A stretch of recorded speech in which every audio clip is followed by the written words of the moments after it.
예, 이제 반야심경 2023년을 맞이해서 반야심경 쉬운 한글 해설을 한번 해보겠습니다.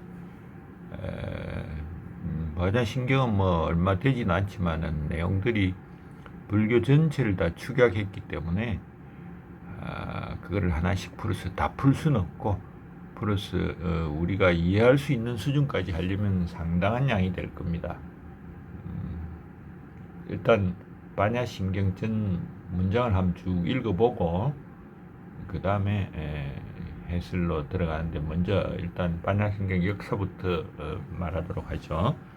일단 전체적으로 마하반야 바라밀다 심경 관자재보살 행심 바냐바라밀다시. 자, 관자재보살이 바냐바라밀다를 깊이 실행할 때에 이 말이죠. 조견 오온계공 도일체고에 조견 비추다. 오온이 모두 공하다는 걸 비추어 도일체고액 일체의 고액을 건넜다. 사리자 색불이공 공불이색 색적시공 공적시색 수상행식 역부여시. 자, 색과 공은 다르지 않다. 공과 색도 다르지 않다. 색은 색적 서공, 공은 색이다. 이 수상행식도 역부여시 이와 같다. 똑같이 보면 된다. 무슨 말이냐? 즉 여기 뭐 수적시공, 공적시수 혹은 상을 넘은 상적시공, 공적시상 이렇게 똑같다 이 말이죠. 사리자 이 모든 제법 공상은 나지도 멸하지도 않고 더럽지도 깨끗하지도 않고 늘지도 줄지도 않는다. 그래서 시고 공 속에는 색이 없고 수상행식도 없다. 무 아니 비슬 신이 아니 비슬 신이도 없다. 이게 지금 여기서 공 속에는 하고 같이 받는 거죠. 무 색성향 미촉법 공 속에는 색성향 미촉법도 없다. 무 안개 내지 무의식계 공 속에는 안개도 없고 의식계도 없다. 그 다음에 무무명 역시 공 속에는 무명도 없고 무명이 더함도 없다. 무노사 똑같습니다. 전부 공 속에는. 그 다음에 뭐 노사가 다함도 없고 늙고 죽음이 다함도 없고 고진멸도가 다함도 없다. 자, 이제 이 공 속에는 끝났고 무지영무덕 지도 없고 얻는 것도 없고 이무소득고 얻는 게 없기 때문에 보리살타는 결국은 바냐바라밀다에 의지해서 가기 때문에 신무가에 무가에고 무유공포 마음에 걸림이 없고 그렇기 때문에 공포도 없다. 자, 원리 멀리 떠나서 전도몽상 거꾸로 헛된 생각을 멀리 떠나서 열반에 결국 도착한다. 이 삼세제불은 이 바냐바라밀다에 의지하여 고덕 안욕따라 삼보리를 얻었다. 그래서 고지바냐바라밀다 이것을 알라. 즉 이것은 대신주고 대명주고 무상주고 무등등주다. 이런 그리고 능제일체고 일체의 고를 제거를 하고 진실은 불하다. 그래서 곧을 바냐바라밀다주 적설주알 이것은 아제아제바라 아제바라 승아제 모지사바를 3번 읽습니다. 자, 반야심경 일단 역사와 위치를 한번 보도록 하죠. 자, 석가모니 붓다가 깨달은 이후에 최초로 설법한 곳이 녹야원입니다. 녹야원에서 법의 바퀴를 돌린다, 처음으로 돌린다 해서 초전법륜경이라 하는데 그 내용은 저열한 법 두 가지에 의존하지 마라. 자, 저열한 법 두 가지는 오욕의 즐거움에 탐닉하는 것, 그리고 고행하는 것, 이 두 가지를 저열한 것이다. 그럼 이 두 가지 중간에 있는 것이 중도죠. 그래서 중도를 주장하고, 그 다음에 사승제를 주장합니다. 사승제, 고진멸도 나중에 다 나옵니다. 그리고 이 중도를 위한 수행은 팔정도다. 이게 뭐 사실은 초기에 부다께서 가르친 전부 다입니다.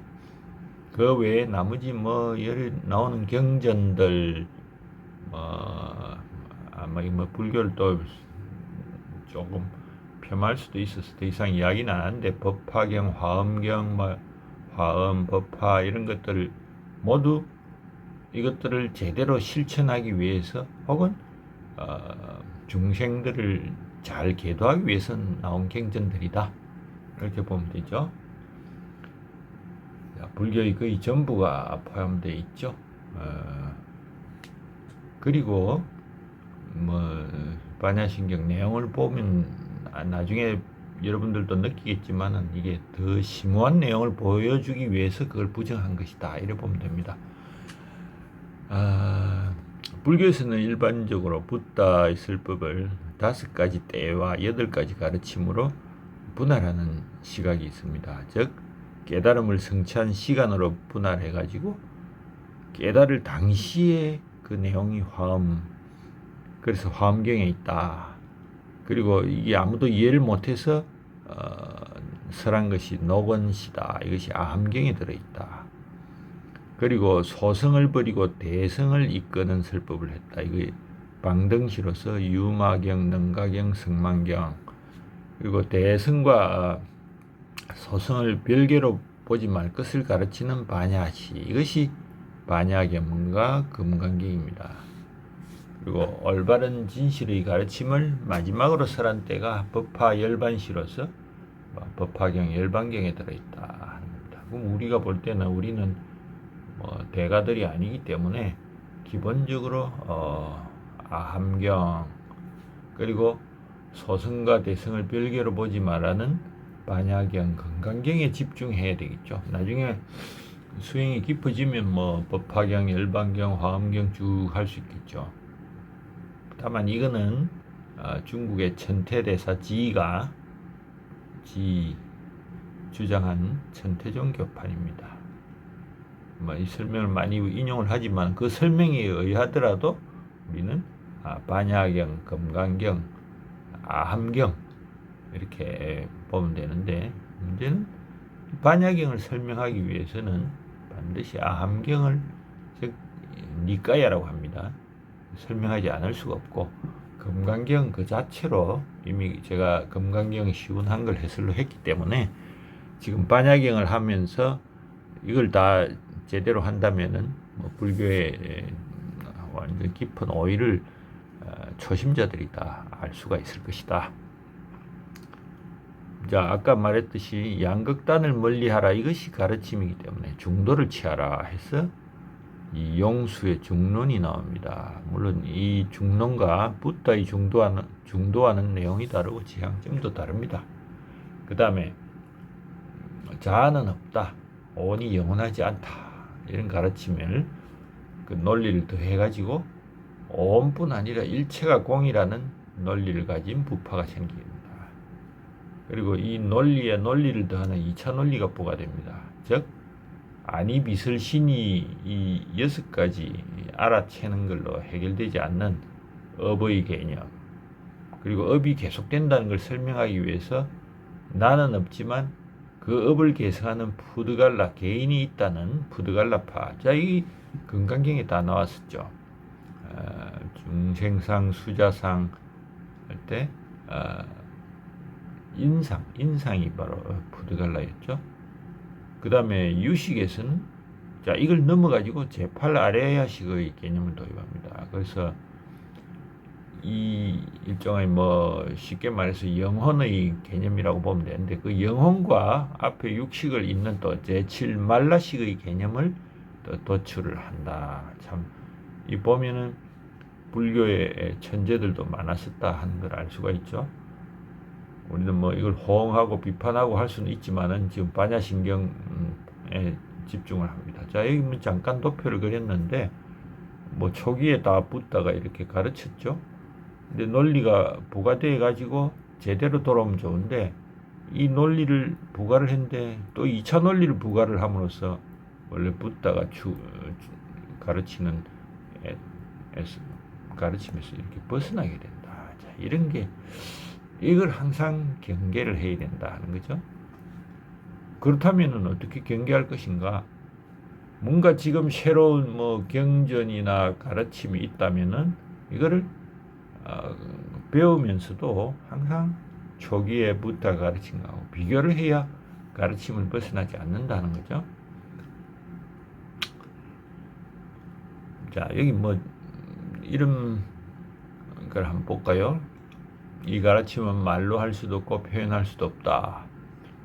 자, 이거를 뭐 그대로 그래도 뭘 어떻게 해야 될지 모르니까 수행하는 사람들은 적극적으로 해석을 하고 자기 논리를 더해가지고 논리적으로 부합되지 않는 말이나 행동으로 표현하자. 이래가 뭐 선적 기행 그런 형태가 나타나죠.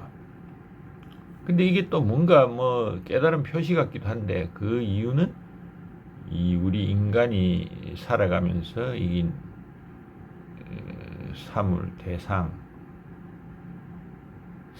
대상이 논리적 필연으로 만들어진 게 아니기 때문에 이렇게 비논리적인 행동을 하더라도 마치 대상을 진짜로 인식하는 것처럼 느껴지기 때문입니다.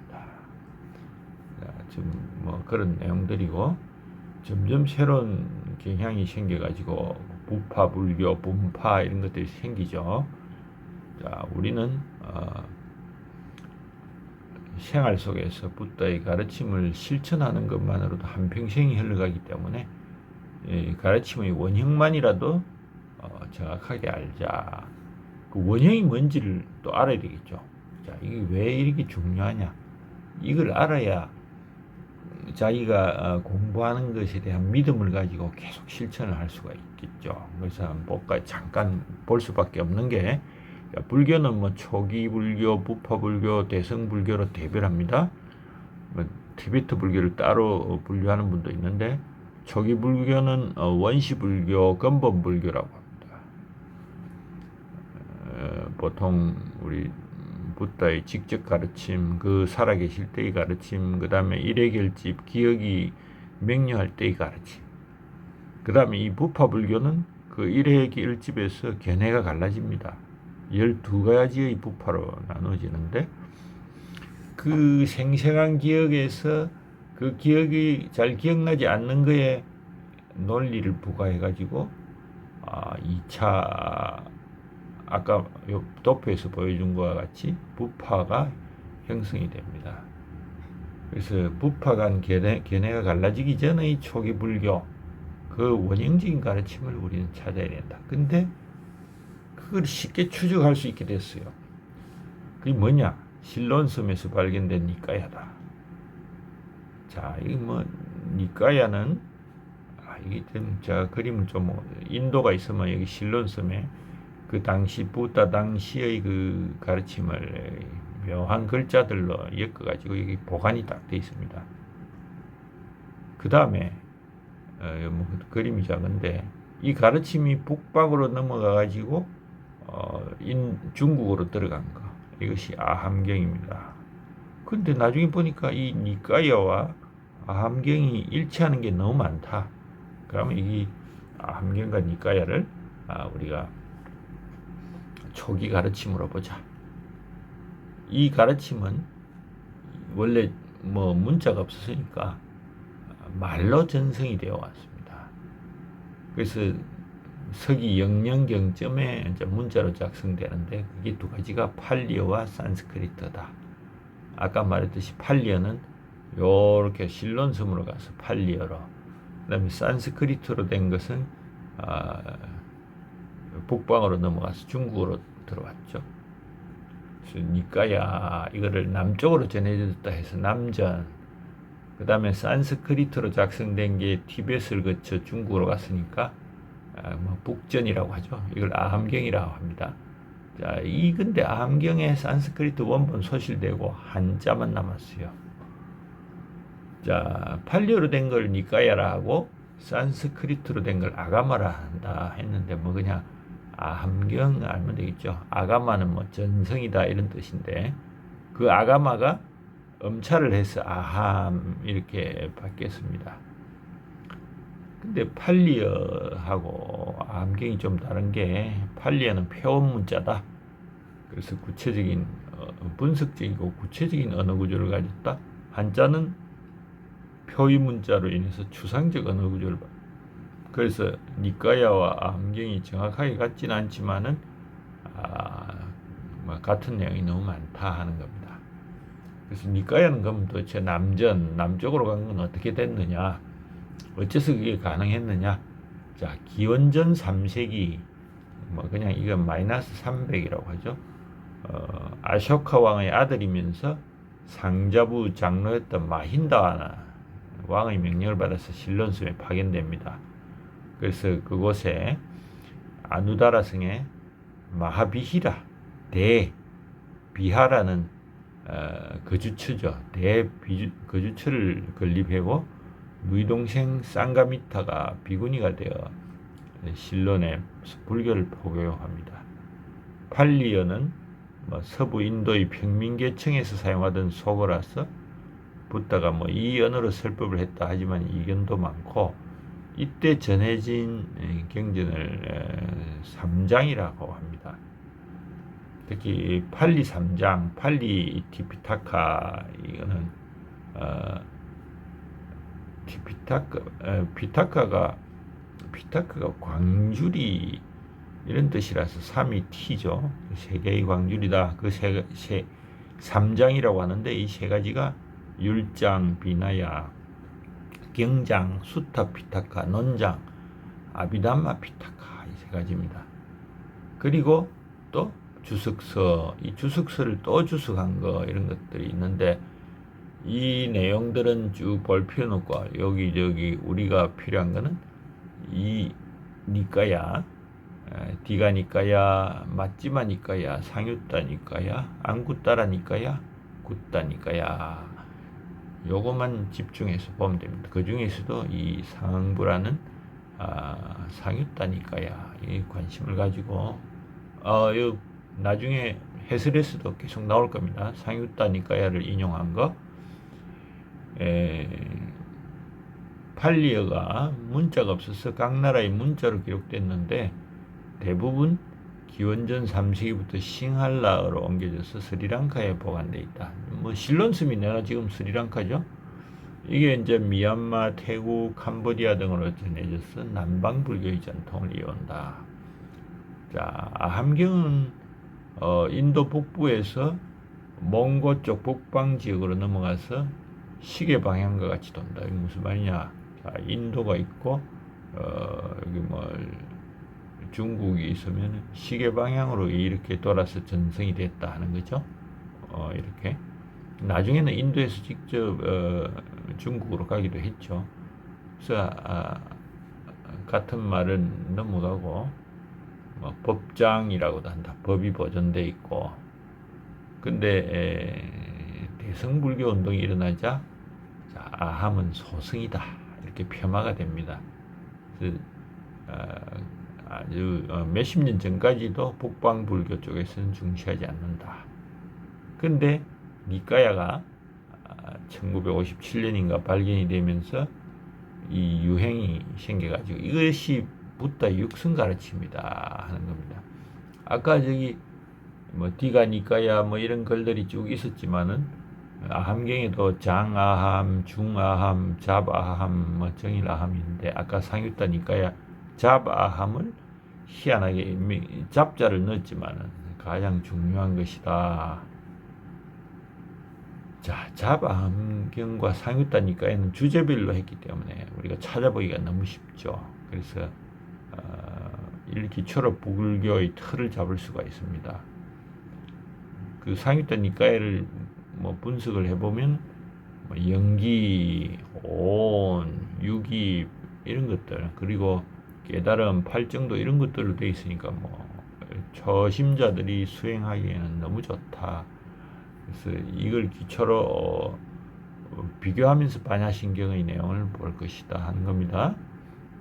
자, 뭐 이거는 제대로 그 된 건 아니지만은 잠깐 비교를 한 건데 비구들이여 그대들에게 연기를 설하리라 이제 그것을 들으라 한 거하고 나는 그대들에게 연기의 처음과 차별된 이치를 말하겠다. 반드시 자세히 듣고 잘 생각하여라. 자, 이 뭐 한글로 번역을 해서 그렇지 실제로 어당위 여의설 연기초 차별이 영제청 한자로 하면은 뭐 한글로 번역하니까 비슷한 것 같지만 많이 어감이 다릅니다. 자, 그리고 반야신경 핵심 내용도 보면은 온계공, 색수상행식 모두 공이다. 공에 대해서 이야기를 했고, 그 다음에 12연기도 나옵니다. 고진멸도, 지혜가 완성되면 어떻게 되는지, 깨달음과 반야바람일다의 관계, 뭐 이런 것들이, 이거 말하면 사실 불교에 대해서 엄청나게 많은 내용, 핵심적인 내용을 아는 거죠. 자, 초전 법륜경, 이거는 나중에 팔정도나 하면서 다 나올 거라서 넘어갑니다. 다만 반야신경과 초전 법륜경 비교를 하면은 여기 고진멸도 그리고 온 이것이 공통적으로 있습니다. 그래서 여기 앞으로 해설할 때 초전 법륜경, 니까야, 아함경, 법구경, 수타니파타 이걸 종합해 설명한다. 왜 근데 갑자기 법구경과 수타니파타가 들어갔느냐? 법구경과 수타니파타도 이 부다 그 당시의 그 가르침이 대거 들어가 있다고 하는 게 중론입니다. 그래서 우리는 초기 그 부다의 원음을 알기 위해서 이걸 다 참조를 해서 한다. 반야신경 전체 구조는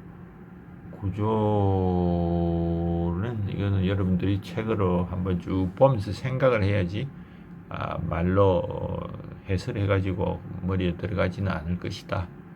뭐 크게 제목만 한번 볼까요? 자, 오늘 공으로 보고 공은 어떤 성질이 있고 세상을 어떻게 봐야 되는가, 그 다음에 공을 어떻게 헤쳐나갈 것인가, 깨달음의 위치와 효과, 뭐 그리고 주문 이렇게 구성이 되어 있고, 자, 반야신경의 불교 사상사적 위치, 이것도 좀 알아놔야 되겠죠. 자, 산스크리트로는 14실로카, 1실로카는 32음절이고, 그래서 음절로 따지면 448음절이고, 자, 현장의 한역본은 260글자다. 한역은 산스크리트 448음절을 260자로 줄였고, 아시다시피 금강경은 5149자입니다. 자, 대반야 바람일경과 비교하면은 뭐 너무 머리에 안 들어오니까 이 정도만 하고, 자, 콘치에 의하면은 반야신경은 반야부 경전이 발전될 정도의 4분의 3 시기 정도에 나왔다. 그래서 그것이 서기 350년경이다 하는데, 다른 학자들은 2세기는 일찍 본다. 무슨 말이냐, 뭐 한 150년으로 보겠다 이거죠. 최근의 연구에 의하면은 그 7세기 이전, 즉 650년 이전에 존재했다고 하기가 증거가 없다 하는 겁니다. 그래서 하여튼 지금 그냥 전체적으로 보면 150년에서 650년 정도로 반야신경이 성립됐다. 그렇다면은 자, 뭐 부다가 마이너스 500년이라고 본다면은 너무나 늦게. 뭐 근데 어차피 이 구술로 전성되던 게 문서화된 게 서기 0년이니까 그렇게 또 많이 늦은 것도 아니다. 한역보는 자주 음성이 되고 있다. 이런 거는 알면 되겠고요. 자, 부다가 깨달음 이후에 항상 자꾸 나옵니다. 사성제, 고진멸도 이거는 뭐 그냥 우리가 머리에 계속 넣어야 되고, 연계의 원리는 뭐 말만 들었지 사실 제대로 공부한 분은 없을 끼고, 무아의 이론 이런 것도 가르쳤죠.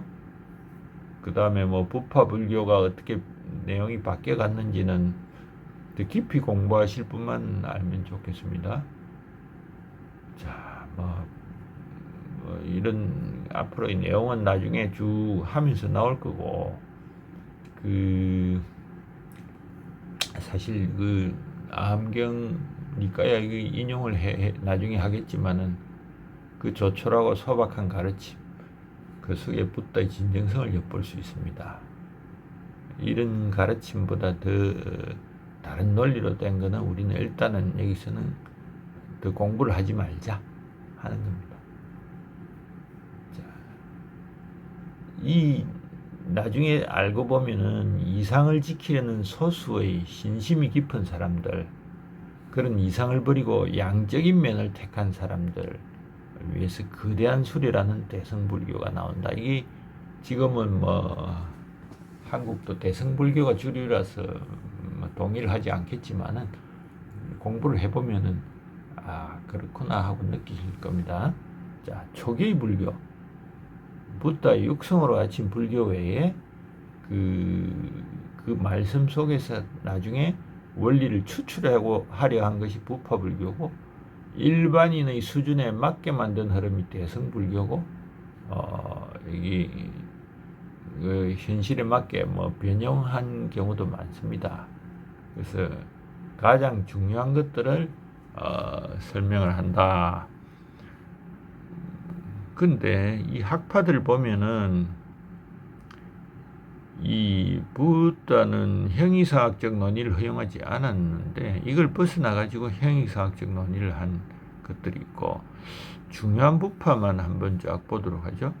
자, 정신적이든 물질적이든 실제는 존재하지 않는다고 주장, 모든 것이 공하다는 마드hyamika 중간학파가 있습니다. 그 다음에 정신적인 것만이 실제성을 가지고 물질적인 것은 실제성이 없다는 유가행파, 요가짜라 학파죠. 오로지 생각만 있대서 유식학파라 한다. 그 다음에 정신적인 것, 물질적인 것 모두가 실체한다는 설일체 유부, 사르바스티바다, 이 세 가지가 사실은 뭐 부파로 존재해서 그렇지, 현대 심리학이나 물리학에서 정신은 무엇인가라고 할 때 정신과 육체의 이원론이냐 이론론이냐 뭐 모두 부정하느냐, 이 논의하고 똑같아요. 요 현대 물리학, 심리학, 생리학 쭉 찾아보면은 지금 이 논의하고, 즉 한 2000년 전에 논의하고 지금 2000년 후에 이 논의하고 똑같다. 자, 이 세 가지 학파는 아직도 그 영향을 미치고, 현재 대승불교가 발전하면서 중간학파만 살아남은 것으로 보이는데, 그렇지만 유식, 설일체 유부, 왜냐면 설일체 유부의 내용을 보십시오. 정신적인 것, 물질적인 것 모두가 실제한다. 만약에 정신적인 것만이 실제성을 가진다고 주장한 요가짜라 학파가 있는데, 그렇다면 정신적인 거 실제한다고 주장한 설일체 유부도 살아남지 않겠어요? 자, 또 물질적인 거 실제는 모두 존재하지 않는다 했는데, 우리가 인간이 물질적 한계를 벗어날 수 없기 때문에 물질적인 것도 실제한다고 주장하는 거, 이게 살아남을 수밖에 없다. 다만 그 다음에 천태, 화엄, 열애장, 선불교의 각 시대마다 중요한 흐름으로 자리 잡았지만은 가장 핵심적인 거는 이 세 가지 학파다. 중간학파, 유가행파, 설체유부. 물론 뭐 지금 대승불교 입장에서 볼 때 그 세 가지가 살아남았다 하는 겁니다. 자, 간단히 그 내용을 잠깐 보면 설치 유부는 과거, 현재, 미래가 실제한다. 찰나 삼세론 금강경에서 해설한 적이 있죠. 금강경에서 과거신 불가득, 미래신 불가득, 현재신 불가득 있어가지고 설치유부를 비판했지만은 그 비판 때문에 설치유부가 뭔지를 우리는 알게 됐죠. 그래서 단순히 반야신경 구절 줄줄 외우고 뜻을 안다고 해도 그것이 붓다 말씀 중에 어디에 해당하는지 어느 정도 중요한지 아는 것이 굉장히 중요하고 우리는 그럼 판별을 못하기 때문에 반야신경의 글만 가지고는 그 붓다의 핵심에 다다르기 힘들죠. 그래서 지금 이 해설을 하면서 그 내용들을 보겠다는 겁니다. 뭐 이거 따로 판본 번역본 보면 좋겠지만은 그냥 앞부분 다 한꺼번에 하도록 합니다. 우리가 사용하는 반야심경은 현장이 649년에 번역했다. 자, 여기 뭐 너무 시간이 길면 지루하니까 여기서 끝내고 다음 시간에 하도록 하죠.